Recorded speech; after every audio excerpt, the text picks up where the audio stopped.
What's good, y'all? Welcome back to another episode of the Gifted Podcast, man. I'm super excited to have my man back in the building.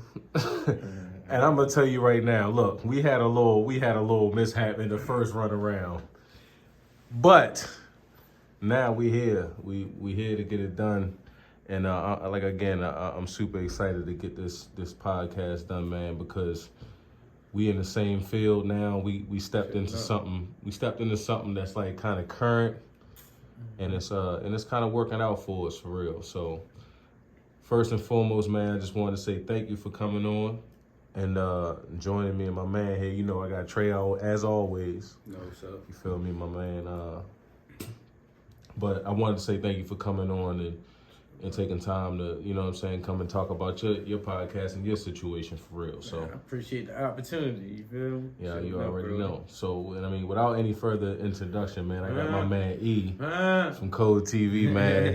Appreciate you. Yeah, appreciate you coming on, man. You already know. Yeah, you already know. Already. Hey, yo. Easy signing in. Hold up, you already know I got plug me, bro. Yeah. Do you? Easy signing in and stacking the strap will still get you clapped. Facts. You already know what it is. No, that's a hey, fact. but tonight, the man behind the camera, in front of the camera. Yeah, that's a fact. Sure enough. No, and that's another thing too. I definitely wanted to make sure you got in front of the camera. You know what I'm saying? Because you do a lot of work in and out of a lot of communities, a lot of blocks. You go in a lot of different situations. Yeah.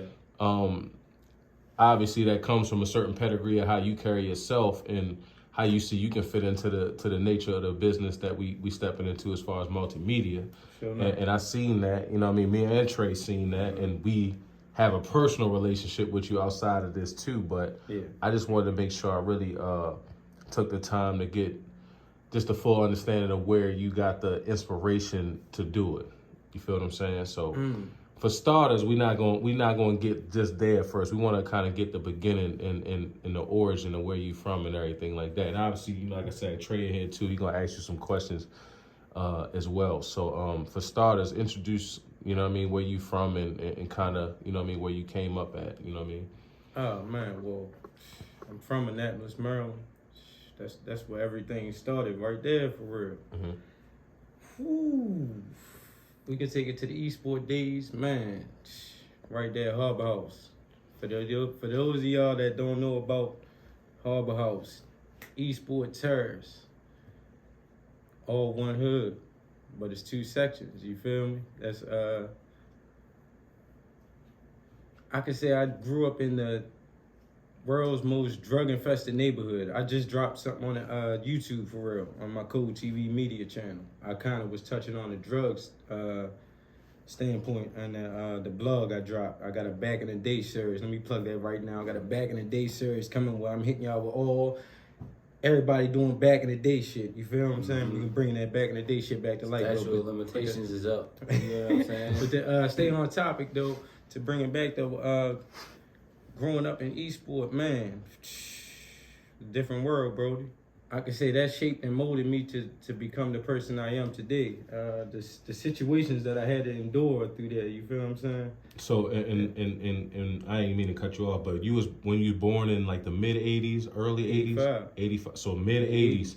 So you came as a youngster, you was ushered right into what is known as like the crack era across the nation, like which is like 87, 88. You're an infant coming up in that, and then in your childhood, you kind of get the after effect in your childhood of that immediate crack era. So talk about kind of, you know what I mean, what did you grow up and walk around Eastport as a youngster, or did you move around in Annapolis? Or I'm gonna put you in the code mode real quick, my boy. I was 4 or 5 years old. I can remember a situation. I woke up in the middle of the night. It's like 3, 4 in the morning, bro. Shit, I woke up in the middle of the night. You know, I leave out the room. I'm looking. Ain't nobody in the crib. You feel me? Ain't nobody in the crib. I go knocking on doors where I know, you know, my mother friends and things be at. Ain't nobody answering the door. Ain't nobody answering the door. It's 3, 4 in the morning, Brody. I'm out here in Batman drawers. You feel what I'm saying? I'm a kid.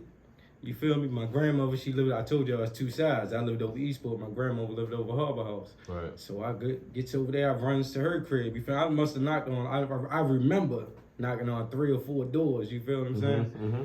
Give her over to Graham's crib. I knock on the door. She let me in. My uncle in there. You feel what I'm saying? She in there. So by me saying that, that's how I grew up, bro. Mm-hmm. You feel what I'm saying? My mother, she was out running around. You feel what I'm saying? No, for sure. I ain't understand what was going on at that point. You feel what I'm saying? But that's how I grew up right there. And geographically, just so people understand, like you taking that run or you going door to door, you're not even going within 5 minutes of an area. You know what I'm saying? You running from Eastport where you at to Harbor House is about a 5 minute at maximum walk, let alone you running over there to do what you got to do.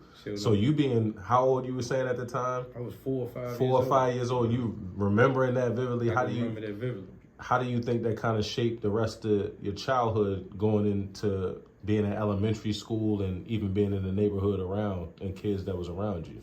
Well, me knowing now, the kids that I grew up with, they was in the same situation for real. Mm-hmm. Like I tend to tell people that, like I say, like I grew up with a certain class of kids, like we was shaped and molded from different from what I see going on now, for real. You feel what I'm saying? When I say that, like I tell people at times, like I really grew up around like people that was killers. Like, you see what I'm saying? Like I could remember people I grew up 4 or 5 years old. You feel what I'm saying? Like they done did their time, they came home now and all types of shit. So we good. You feel what I'm saying? But like them the type of kids that I grew up around. You feel what I'm saying? Kids turn out to be hustlers. You feel what I'm saying? Most of them the type of breed of kids I was around. You feel what I'm saying? Because everybody had to fend for themselves for the most part. Yeah, sure enough. Their own way. Sure enough. But what I'm saying is, everything wasn't all bad. Right. You feel what I'm saying? Like I said, my grandmother, she lived in Harbor House. Excuse me. She lived in Harbor House. You feel what I'm saying? A grandmother's love is different, man. Like, a grandmother's love is different, man. You feel what I'm saying? Like, I'm my grandmother's favorite. My Gram's favorite. You feel what I'm saying? She got like 8, 9 grandkids. You feel what I'm saying? But I'm Gram's favorite, so it's different, bro. I mean, did it feel? I mean, at that time, I mean, thinking back on it now, do you think that was like the thing you needed most at that time? Because, you know, like you were saying, your mom was doing what she was doing, and I didn't really hear you talk about your father at this point. So do you think at that point, that's like the love that you like kind of, you grew to know? That's the only love that you grew to know at that time? Definitely. Pops was around, but he wasn't around. You feel me? Yeah. Always absolutely. knew who Pops was. You feel what I'm saying? One and the same. I can say that. Yeah. Knew who he was from day one. You feel me? Mm-hmm. Just wasn't there though. You feel me? Mm-hmm. Sure enough. No, for sure. But had a stepfather in my life too, all at the same time. Okay. You feel me? I can relate to that for sure. But to backpedal a little bit, I slept in the bed with my grandmother and mother for years. Mm-hmm. As a kid, you feel me? As a kid, sure enough. Mom's boy and grandmom's favorite. Yeah, sure enough. So, Okay. Yeah. Nah, I don't feel that. Ain't nothing wrong with that. Everybody used to call me a mama's boy. I didn't never give a damn. I never cared. But so you in Eastport at this time, man, and you going through these things, man. How are you navigating through school, and how are you socially advancing through what you're going through? Are you kind of like taking the mold of what's going on around you, or did you ever get a glimpse of trying to do something different, or how are you navigating as a child through this point trying to get to middle school? Because I'm gonna gravitate towards I came up. I was into wrestling early. Mm-hmm. From wrestling, it went to sports. Like now we talking WWF. WWF Hulk Hogan, right? Ultimate Warrior. I can attest to this because when I met him, he was still in the wrestling. Right. We used to have wrestling matches. Talking about unsanctioned wrestling matches, getting suplex, rock bottom, and stuff like that. Yeah. Come on, man. Nah, but that was a time in the era, though. I was still as a kids kid. had something. No. You had your own name doing all this. I was still a kid. Absolutely. You don't remember the cry, baby? I mean, yes, sir. Yeah. Yep. yeah. One of his famous moves. around what time? Around what time did y'all meet around this time, or like No, what- it was after the time period you talked about. a little? All right, so we'll get to Exactly. that in a little bit then. So you came into the wrestling a little bit, and you kind of get into sports at the same time. Yeah. So are you more so idolizing the sports people and trying to gear towards that, or are you just navigating to the environment? Yeah, as when I got into sports, I actually turned to start playing sports. Emmitt Smith was my favorite player. First player that I ever loved. To this day, he's still my favorite player. You feel what I'm saying? Emmitt Smith. You know I wanted that 22 when I first went out there. I couldn't get that 22. I got that Barry Sanders, though. I got that 20, huh? Yeah, I was turned up, though. That turned me out, though, and to liking sports even more. You feel me? Nah, That turned me up even more. Yeah, sure enough. No, that's what's up, and that's what's up. You was at this time. Was you playing with? You was playing with Powell or Crusaders, all Shady stuff. side. Oh, you was down Shady I was side. on the for shady sure. side. And how I even got into playing sports, my stepfather took me to my godfather. And my godbrother, he was coaching them. You feel what I'm saying? 75B. I went to the, what they call it for the scrimmages, for the season starting shit. So I get there, you feel what I'm saying? I'm saying, you know, I'm watching the game and shit. Like, well, you want to play? I'm like, yeah, you feel me? I want to play, you feel me? He like, man, come to practice Monday, you feel me? Right. I get out there, you know, I want to be running back. I Right. tell him straight, I want to be running back, you feel me? And that's how I planned out. I was a two-back, you feel me? Right. Yeah, sure enough, I was definitely the two-back, yeah. No, that's what's Turned up. up. Found a little bit of light and some Yeah.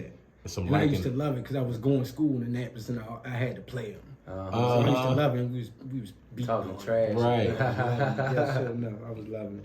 With the that's- Jersey school and all that. Mhm. Yeah, sure enough. Nah, that's what it is, man. So you at this point you playing with Shady Side. You still living down Eastport when you playing with them? Or did you move at any point during this time? Yeah, at this moment I had moved. What did you? From Port, I went to Burnside Street, which is Burnside Street is when you going towards downtown. Yeah. It's right behind the Mercedes Benz. You feel what I'm saying? The Mercedes Benz dealership. You feel me? That's Burnside Street. And from there, I went to Forest Hills. Mhm. And from there, that's when I met my man. Rest in peace, long live Traded Kid, man. That's when I met my dog, sure enough. I was about 8, 9, 10 years old when I met Shorty. Yeah, definitely rest in peace, Yeah, Shady sure, Kid, yeah, man, rest in for peace. sure. Man, so you young in the game at this point.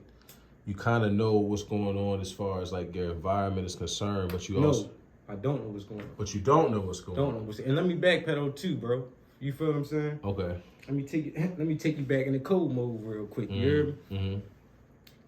Mm-hmm. I'm over Port at this time, over Hub House. You feel what I'm saying? I remember something green on the table. I told you my uncle lived with my grandma. Right. Exactly. I get the fucking with some shit, fuck with this shit. You know what I mean? I don't know what the fuck I'm touching. I don't know if I done lost this shit, whatever. Man, nigga come back look for shit. He don't see it. I learned my lesson that day. This is why you never touch shit that you don't supposed to. Shit that ain't yours, don't touch it. That's what he installed in me from right here to this day, bro. Nigga took a butter knife, the end of a butter knife, put it on my mouth. Put your hands out, nigga. Mm-hmm. Put that bitch up. Bop, bop, bop. Mm-hmm. Don't ever touch shit that you ain't supposed to touch. You feel what I'm saying? I still remember that shit to this day, bro. Rest in peace, Uncle Butch, man. Sure enough, my favorite uncle, sure enough. Yeah, hell yeah. Learned that lesson, huh? Some tough love early. Yeah, early. Yeah. Favorite uncle.